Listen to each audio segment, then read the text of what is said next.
Welcome. This is Pephas Syokimau Community Church, the home of success. I'm your host, Bishop Paul Munyeri. Today, I want to bring the word of God to you on the topic, the struggle of the Lord's servant. And we want to read in the book of Psalms 13, verse 1 to verse number 6. How long, Lord, will you forget me forever? How long will you hide your face from me? How long must I wrestle with my thoughts and day after day have sorrow in my heart? How long will my enemy triumph over me? Look on me and answer, Lord my God. Give light to my eyes, or I will sleep in death. And my enemy will say, I have overcome him, and my foe will rejoice when I fall. But I trust in your unfailing love. My heart rejoices in your salvation. I will sing the Lord's praise, for he has been good to me. We are talking about the struggle of the Lord's servant. We want to see the example of the Lord's servant David, who through the books of Psalms exhibits various hard conditions that he was going through in his life. And when you read the book of Psalms, you'll be able to see the different Psalms and how they are able to show the kind of feelings and the kind of situations that the man of God David was going throughout his life. In some of the Psalms, you see Psalms of thanking God and praising God for the various things that God had done in his life.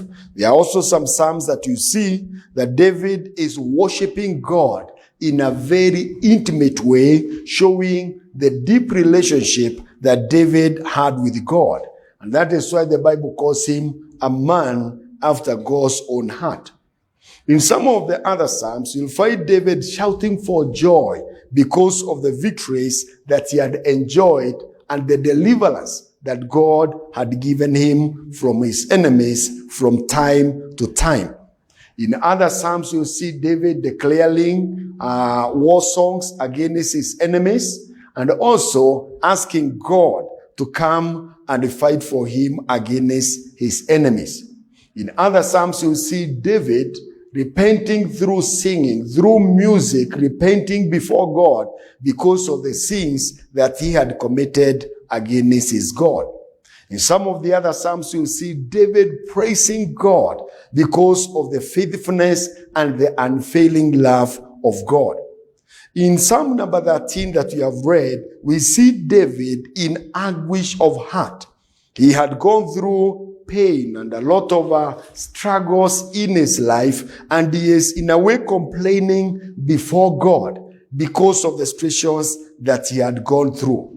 He had gone through many different kind of afflictions and different kind of situations, and he is now telling God that, God, I need your deliverance. Chapter number 13, we are not told exactly what kind of a situation or what kind of struggles he had gone through. But Bible scholars, they suggest two things. The number one, that maybe David had gone through a prolonged serious illness in his life and he was believing God for a miracle. And the others who suggest that maybe the problem that David is talking about in chapter 13 is the problem they had with King Saul. As we all remember, King Saul had been seeking to kill David for a long time, from the time that he was a very young man. But then it is like in Psalms number 13, a time had come and this pain and the problem had become unbearable to the young man. And we need to remember that David was a chosen and called man of God from a very early age. He had been anointed by the prophet Samuel to become the king of Israel. He was a man that was gifted. He is a man that had been given great promises by God, but we still see him going through a lot of struggle and even the anguish of heart as it is exhibited in chapter number 13. Today, you could be going through a season of challenges, a season of problems, a season of affliction. Just like David, maybe you could be having an issue with your family, maybe your job, your business, or even your ministry in the church. And like David, you could be having a cry in your heart because of the things that you have gone through. Many of us, because of the coronavirus pandemic today, are having a cry. Many are having struggles. This thing has taken too long than most of us expected. People are beginning to have fatigue. People are becoming impatient. They have been praying before God. Some have been fasting, and yet we don't seem to see any solution in the near future.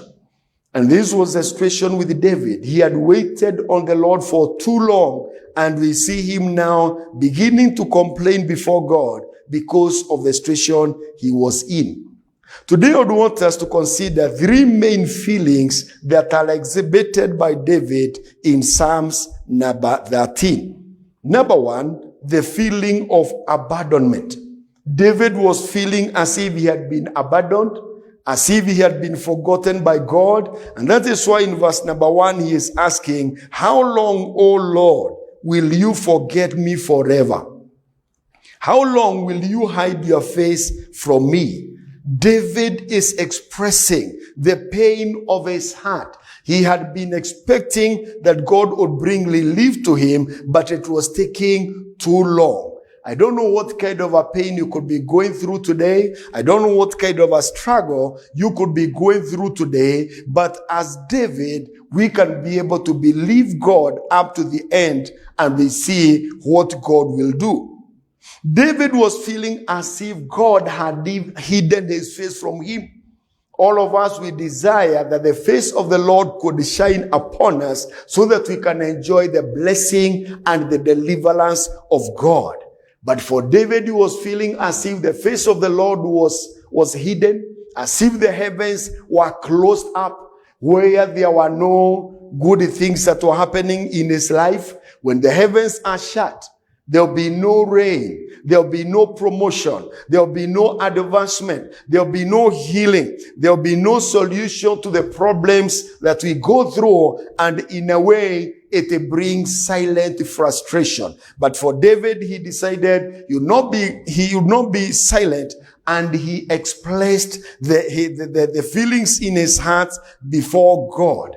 And today, I want to encourage us that if you are going through a situation like David, you don't have to be silent. You can speak it out to God, because you are a son of God, and God would be desiring to hear what you have to tell him. David went before God complaining. They had a relationship with God, and based on that relationship, David could not hide the feelings of his heart before God, because he knew that God is a loving God who hears prayers. Even as we should not fear to tell God what we feel. Sometimes I know we feel pain. We doubt. We feel there is anguish. There are frustrations in our hearts, and sometimes we have fears, and we can be able to tell God all that, because even before we tell him, he already knows our feelings. David was having a sense of loneliness. He felt as if God was too far away from him. And even in our lives, sometimes there are people who could be very close to us, and yet we feel we are lonely. We could be having our husbands, our wives, our children, our friends, our colleagues in the office. They are too near to us, and yet we could be going through struggles like David, and yet feel as if we are very lonely.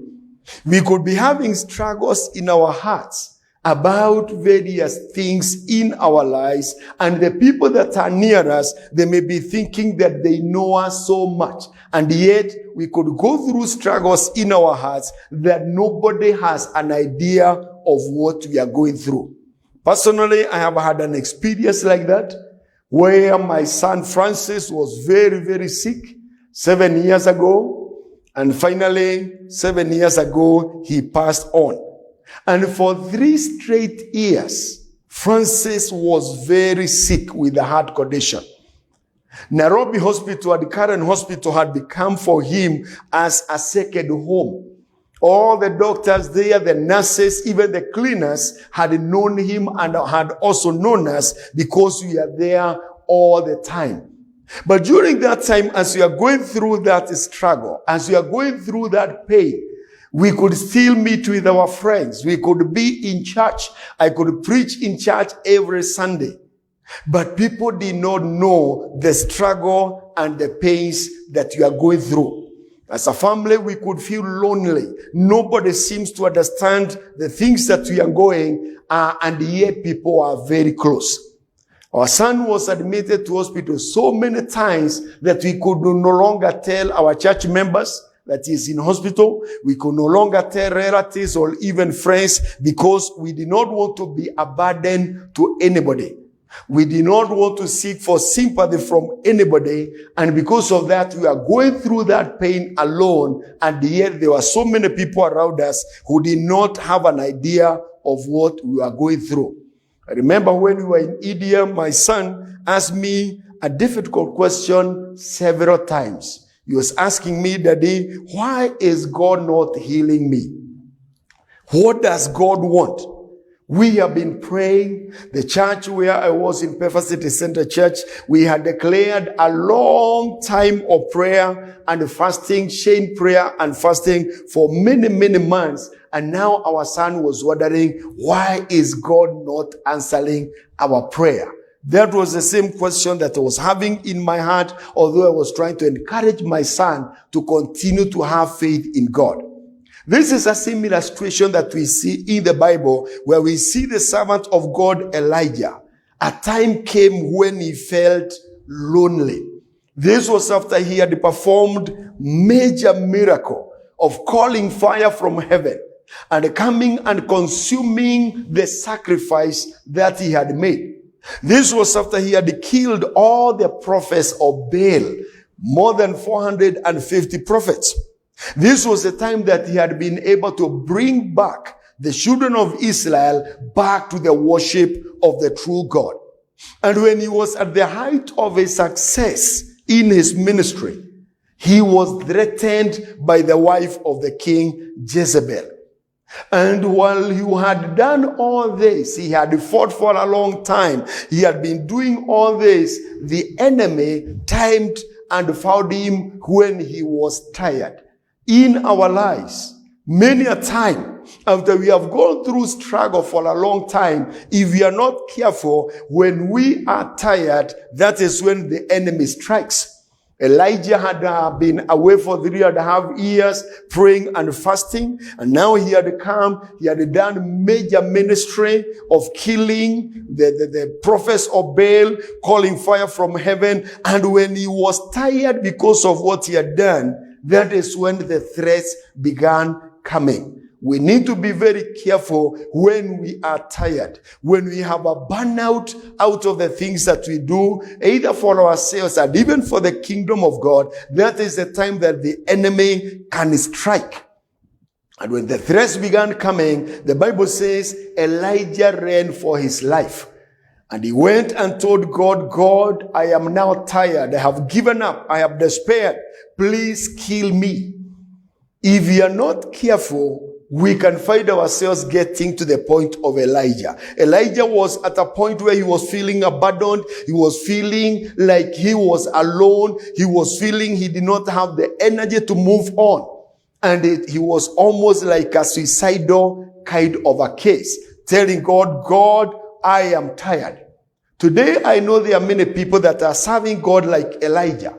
There are many pastors who are doing ministry. They are doing their very best. They have sacrificed everything. They have sacrificed their career. They have sacrificed their businesses and everything that they have. And sometimes they do not see the fruits of their labor.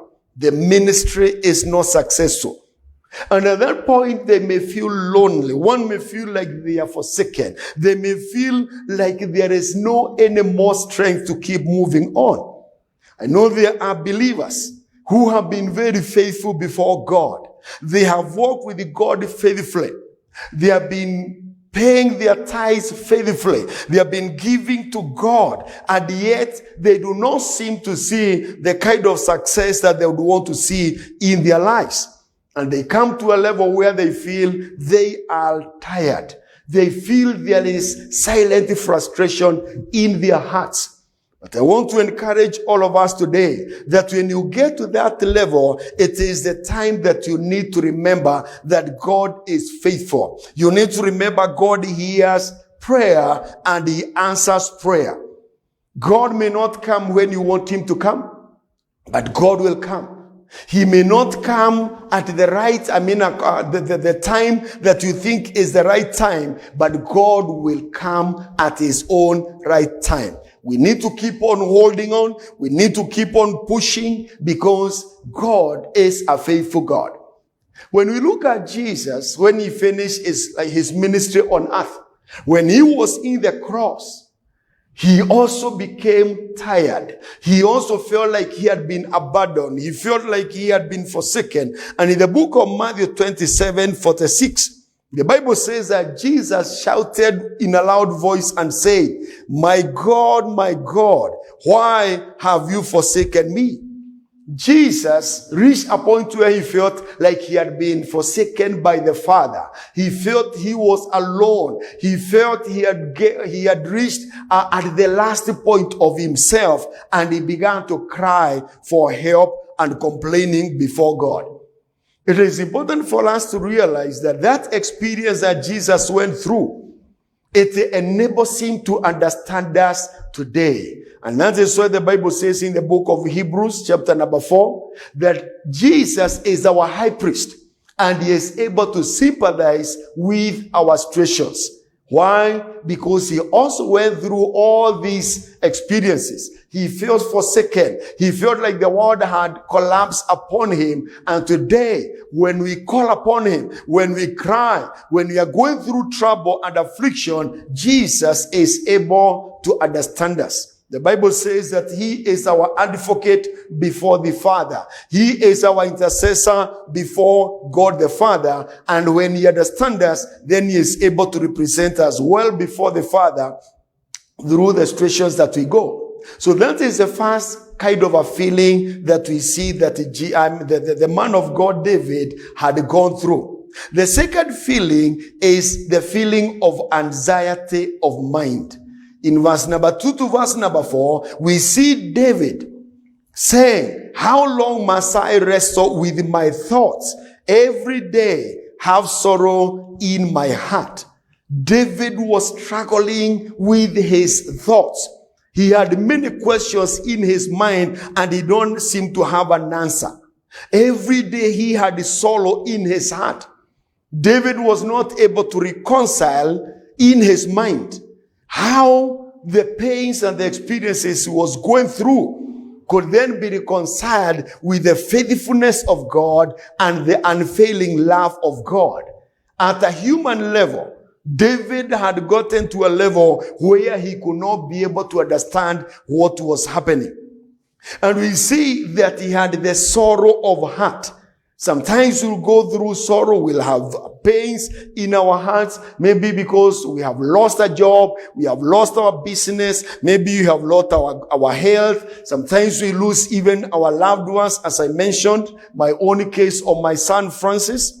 And when we lose the things that we value, then we may find ourselves having the sorrow of a heart. And David is saying that his enemies seemed to be succeeding. They were triumphing over him. He was kind of concerned because people and the enemies and the people that surrounded him could have seen that he was failing. They knew that he was a man of God. They knew that he trusted God. He had declared about the goodness of God to many people. All his relatives, all his friends, they knew he was a strong believer of God. He had told them a lot about God. He had given them testimonies about the ability of God. And yet they would look at him and they would see as if he was failing. What will you tell your relatives What will you tell your friends when they see as if things are not working? When they see as if God is not answering your prayer? Those were the struggles that David was going through. Those were the challenges that he was having in his mind. But then the number 3 feeling that we see is the renewal of confidence in the Lord. In verse number 5 and verse number 6, the Bible says, "But I trust in your unfailing love. My heart rejoices in your salvation. I will sing the Lord's praises, for he has been good to me." Those were the words of David as he was closing that Psalm number 13. David began to encourage himself in the Lord. He began to build his confidence in God. He began to remind himself of the many good things that God had done for him in the past. He began to encourage himself, knowing that he was serving a faithful God, a God that had the ability to remove him from that situation that he was in. He began to remind himself that God had the ability of even turning around the situation that he was going and making it to be a blessing. He began to remember what the word of God says in Romans 8:28, that all things work for good for those who love the Lord and who have been called according to his purpose. David had been called by God. He was a man after God's own heart. He loved the Lord, but he also began to remember that he had been called for a purpose. Why was God allowing all these things to happen in the life of David? I believe that God was allowing challenges to come and even affliction to come against David in preparation for the great work that God wanted David to do. David was to become the king over Israel. David was to become the most successful king in the whole of Israel for all generations. And God had to prepare him. But as he was being prepared, he was feeling the pain. He was feeling the challenges becoming too much. And this is the same thing that we see later in the nation of Israel. When the children of Israel were in captivity in Persia, there was a man there known as Haman. He has a plot to kill all the Jews. And the Jews became very terrified. They were fearful and they feared greatly. But the good thing, they knew God and they knew how to run to God. And the Bible says that they prayed before God. And then Queen Esther approached the king. And the Bible ends by saying that Haman was hanged. The plot that he had made against the people of God, it was reversed and it was him who was hanged. David knew that although the situation was negative, that God had the ability to turn it around as he did it later during this time of the Jews in Persia and make it a blessing. Today I want to say that God has the ability to turn every situation in your life. God has the power to turn every negative situation in your life to make it a blessing. And today I want to declare that every situation in your life that is negative, whether it is about your family, your job, your business, whether it is about your health, that in Jesus' name, it is going to turn to be a blessing to you. It doesn't matter how serious it is. It doesn't matter how long it has been there. But with God, our God is El Shaddai. Our God is more than enough.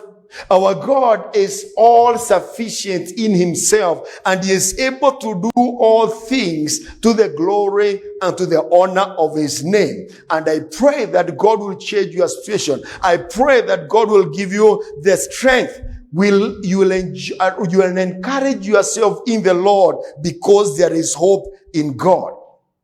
In verse number 5 and verse number 6, we see David beginning to rejoice. And he is saying that I'll rejoice in the goodness of God because he has done good things. Our God is faithful. If we have faith in him, we shall see his deliverance. Today, it is important, my brother, my sister, to remember the many good things that God has done for you in the past. There were times that maybe you are sick and God healed you.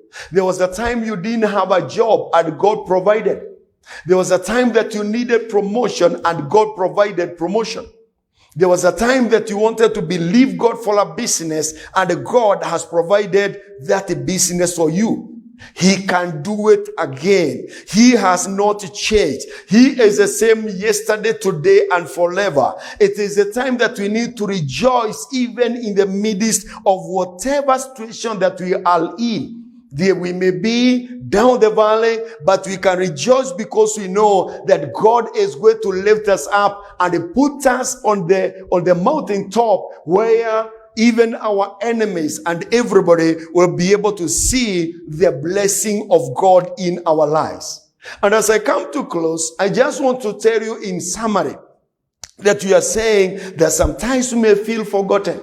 We may feel abandoned as if God is very far. Sometimes we'll feel lonely. Sometimes we'll be worried and anxious. Sometimes we'll feel pain, anguish of heart. Sometimes we'll see as if our enemies and situations are succeeding against us. It's like they are triumphing against us. But I want to tell you, like David, we need to encourage ourselves in the Lord. We need to renew our confidence in God. We need to remind ourselves of the many things that God has done in our lives. And we begin to thank Him. We begin to praise Him. We begin to worship Him for what He has done in the past, knowing that even today He is going to do it. We need to rejoice in the salvation and the deliverance of the Lord because the Lord is going to bring it upon us. Our God is loving. Our God is so concerned. Our God wants to make every negative situation to become a blessing to us if we shall stand upon His promise. I want to pray with all of us today, believing God that God is going to change every situation to be a blessing to us. Let us pray. Our Father and our God, in the name of Jesus, we want to thank you that you never change. You are the same yesterday, today, and forever. You are a loving God. Nothing is impossible with you, oh Lord. And today, in the name of the Lord, I pray for my viewers, oh Lord, that you are going to meet with them at the points of their needs. You know every situation that each one of them is going through. And today, in the name of Jesus, I pray that, Lord, you are going to intervene, oh Lord. Turn every situation, every negative situation to become a blessing upon their lives, oh God. Father, I rebuke every situation that is not of God. Every situation that is against your people, we rebuke it in the name of Jesus. And we pray that today, Jehovah God, may you bring a change. May you bring a blessing. May you, Jehovah God Almighty, show your faithfulness and your goodness upon your people. We thank you, Father, for all things, Lord. We give you the praise and we give you the glory. May your name be praised, oh Lord. How we thank you and how we bless you. In Jesus' mighty name we pray. And all of us say amen. As we close, I want to remind us and to encourage us that we continue to pay our tithes and also our offerings through our pay bill number 785060, 785060, and the Lord will continue to bless you. Otherwise, for now, may the Lord bless you. Shalom. Until next time, God bless you. Amen.